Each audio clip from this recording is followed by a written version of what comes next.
हमने बचपन से देखा है माता जी के लिए, तो मैं सौभाग्यशाली हूँ जो मैं ऐसे माता पिता मिले हैं। उनके संस्कार, उन्होंने मुझे जो भी सिखाया, मैं आज जो भी हूँ मेरे माता पिता की वजह से ही हूँ। मेरी माता ने जो मुझे संस्कार दिए और मेरी जो परवरिश की है, तो मैं उनके लिए आभारी हूँ। और मैं सौभाग्यशाली मानता हूँ कि मैं मेरी माता का पुत्र हूँ। तो उनके इस रिटायरमेंट कार्यक्रम पे मैं उनको बधाई देता हूँ। वो हमेशा स्वस्थ रहे और खुश रहे। धन्यवाद।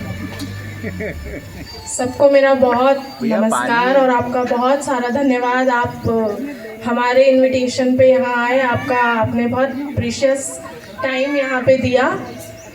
आप सबने टीचर के बारे में सुन लिया कि आई टीचर कैसी है, माँ कैसी है। आज मैं आपको बताऊंगी कि वो सास कैसी है।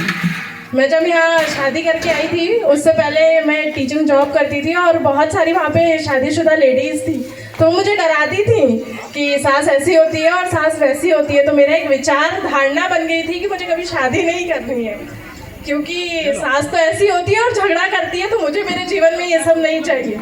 पर जिस दिन मैंने शादी करी और मैं इस घर में आई हूँ, आज मुझे 5 साल कंप्लीट हुए हैं और मुझे कभी एहसास नहीं हुआ कि मैं अपने सास ससुर के साथ रहती हूँ।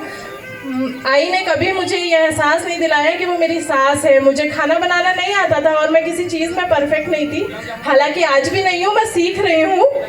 पर आज जो भी मैं बना पाती हूँ, कर पाती हूँ, समझ पाती हूँ, मेरे माँ बाप के कारण तो है ही, पर शादी के बाद जो भी गृहस्थ जीवन में मैं समझ पाती हूँ वो मेरी सासू माँ के कारण है।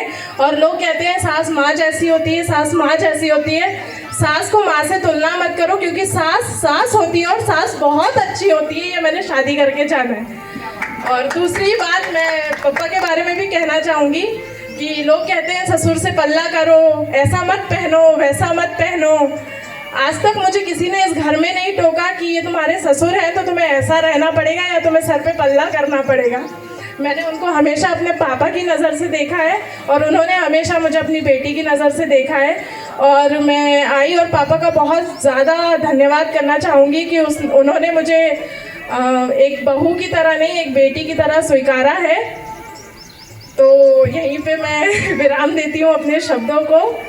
और आई से एक बात कहना चाहूँगी कि अब वो रिटायर हो चुकी हैं, तो अब उनके पास कोई बहाना नहीं है ये कहने का कि बेटा मुझे छुट्टी नहीं मिलेगी ना, मैं कैसे आऊँ, मेरे बच्चों के पेपर है। अब आपको आना पड़ेगा और हमारे साथ ही रहना पड़ेगा। थैंक यू आई पापा, थैंक यू।